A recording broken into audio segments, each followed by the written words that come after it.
Problemas no fígado ou no estômago podem causar enxaqueca? Confira no quadro Sua Saúde.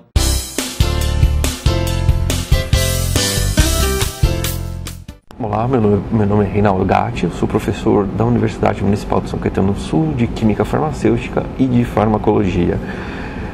Hoje nós vamos comentar rapidamente sobre um tema sobre a enxaqueca. A enxaqueca, na verdade, não tem uma causa definida, não tem uma causa conhecida.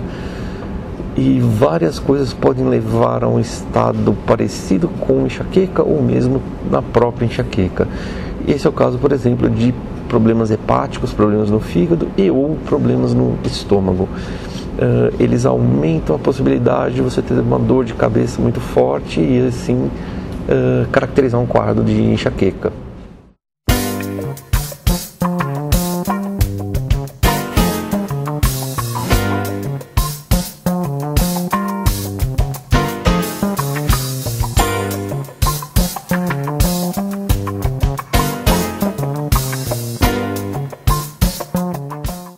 Assiste agora a reapresentação da entrevista especial sobre Charles Darwin, concedida pelo professor Antônio Fernando Gomes e pelo ambientalista Ronaldo Moraes. Em comemoração aos 200 anos de Charles Darwin, iremos saber um pouco mais da vida e obra desse grande naturalista. E para falar sobre esse assunto, trouxemos hoje os professores Antônio Fernando Gomes, professor de Economia da USCS, e o professor Ronaldo Moraes, coordenador cultural e ambiental da Estância Santa Luzia. Boa noite, professores. Boa noite. Boa noite. Eu vou começar com o professor Ronaldo dizendo quem foi Charles Darwin. Bom, Charles Darwin, nós podemos dizer que foi um dos maiores, talvez, dado a sua obra, estaria entre os maiores cientistas, aí, ao lado de Copérnico, ao lado de Galileu, de Newton. Seguramente, o que ele contribuiu para a humanidade, tanto do ponto de vista biológico como social, ele seria um dos maiores cientistas de todos os tempos, né? Sem dúvida nenhuma. E agora, professor Fernando, né, como foi a concepção da primeira teoria de Darwin? Bom, o Darwin, ele contribui essencialmente após a publicação do livro, em 1859, A Teoria das Espécies, né? Obviamente que todo o contexto que ele constrói essa teoria, ele faz a partir dos relatos que ele colecionou e que ele buscou pesquisar com a volta ao mundo, o seu diário de bordo que ele faz no navio do Beagle, né? A concepção da primeira teoria, ele vem depois dessa viagem ao redor do mundo, né? E ele começa a perceber que para a evolução das espécies, né, somente era dado por ele uma sociedade desenvolvida, aquela que continha os códigos naturais da própria evolução, né? Ele considerava os povos aborígenas como povos não evolucionistas, né? E a sociedade evolucionista era a sociedade no qual tinha um retrato simbólico de uma cultura, digamos assim, civilizatória maior, né? Então, a concepção da teoria da evolução, ele constrói a partir como disse bem o professor Ronaldo, ele constrói a partir das suas viagens na botânica, na biologia, na zoologia, né? Mas aí ele parte por uma construção científica a partir do momento em que ele se encontra com os povos aborígenas ao redor do mundo. E daí ele percebe que a única sociedade no qual era pautada de um processo evolucionista seria a sociedade que, digamos assim, controlava os símbolos e os códigos civilizatórios deste período, né? Por isso que a teoria da evolução contribui significativamente para o nascimento da antropologia, né? A antropologia até então não era considerada uma disciplina dentro dos estudos científicos acadêmicos da época. Passa a ser considerada a partir das ideias do Darwin, né? Que é o estudo dos antropólogos que vão depois, os neodarwinistas, os neodarwinismo e outros estudiosos vão construir as teorias antropológicas em cima das viagens e dos relatos que o Darwin faz a partir da publicação da origem das espécies em 1859. O Darwin fez uma viagem, né, até chamada viagem de Beagle. Isso. Né? É porque, na verdade, essa viagem ocorreu por um acaso. Né? Como tudo na vida de Darwin, foi uma sequência de acasos.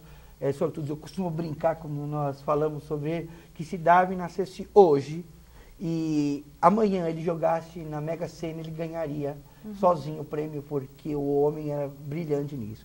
Em respeito a esta viagem, logo que ele terminou a sua faculdade de teologia, ou seja, ele saiu bacharel em artes e humanidades, ele pensava em ser padre da igreja anglicana. Né?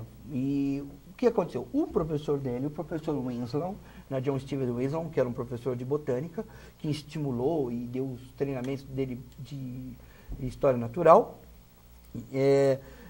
mandou um convite para o Darwin, né, que ele mesmo havia recebido, para ser naturalista de bordo de um navio inglês.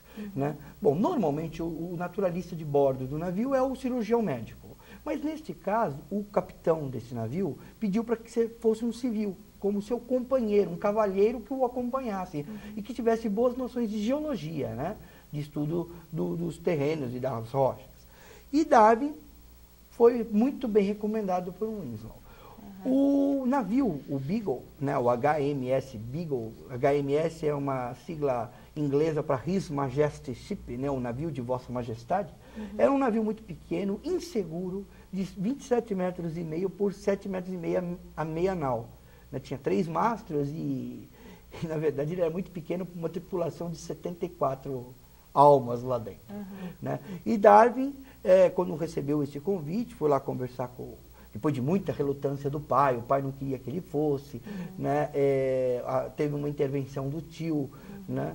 O tio Josias, que estimulou e tudo, era muito respeitado pelo pai.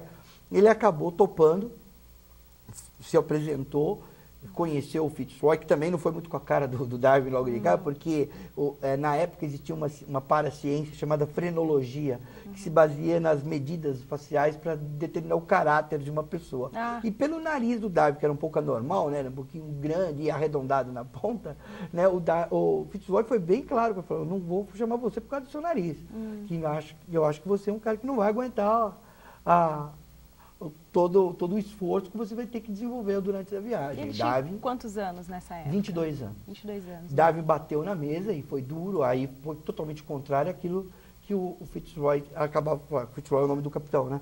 Tinha acabado de falar. E aí o Fitzroy se encantou por ele, falou, poxa, ele mostrou que tem vontade. E aí começou. A viagem foi programada inicialmente para 2 anos e a missão era, claro, jamais imaginaria que ia dar nesse resultado, mas a missão original tinha questões administrativas e militares. A Inglaterra, claro, dominava todo mundo na época. E as colônias aqui das Américas acabavam de conseguir a sua independência. O Brasil era um dos principais portos, até subentende portos abertos às nações amigas, Inglaterra. Né? Em 1808, quando a família real chegou aqui. Então, o navio veio para medir, mapear e traçar os pontos cartográficos de todos os lugares estratégicos do ponto de vista comercial e militar. E essa viagem era programada para 2 anos, como eu disse, depois, antes de sair, já estava beirando os 3 e, na verdade, durou 5. Tá.